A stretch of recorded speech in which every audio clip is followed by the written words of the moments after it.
Welcome to Reading the Bible with Pastor. Today we're on John chapter 1, starting at verse 35.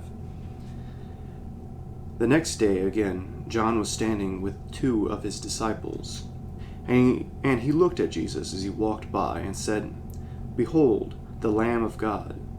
The two disciples heard him say this, and they followed Jesus. Jesus turned and saw them following and said to them, "What are you seeking?"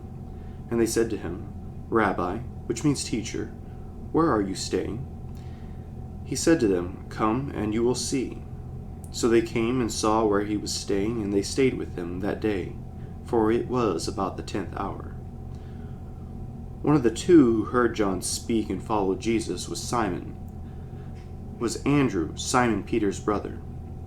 He first found his brother Simon and said to him, We have found the Messiah, which means Christ."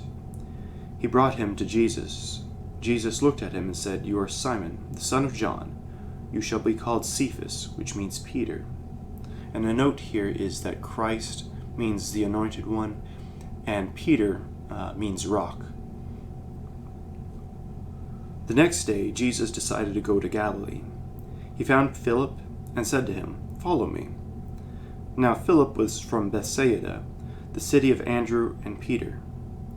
Philip found Nathanael and said to him, "We have found him of whom Moses in the law and also the prophets wrote, Jesus of Nazareth, the son of Joseph." Nathanael said to him, "Can anything good come out of Nazareth?"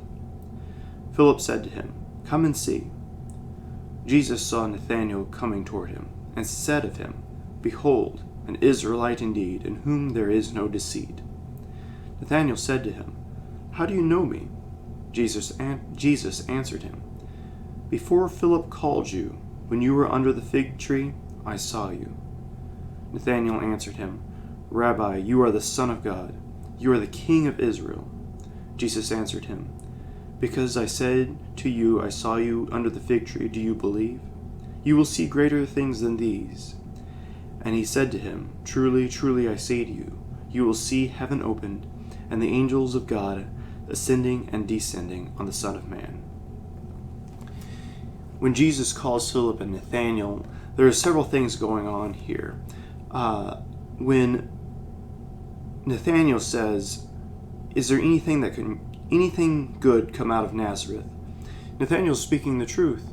There is no Old Testament text that says that the Messiah, Jesus, will be coming from Nazareth. In fact, Nazareth is not even mentioned in the Old Testament.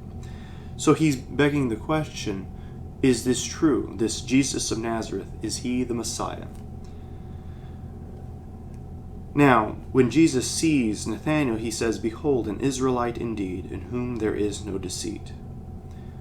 When God himself, Jesus, says, "You are an Israelite indeed, in whom there is no deceit," he is basically saying these words in recognition of the righteousness that has covered Nathanael, that he is forgiven in Jesus' sight, in God's sight.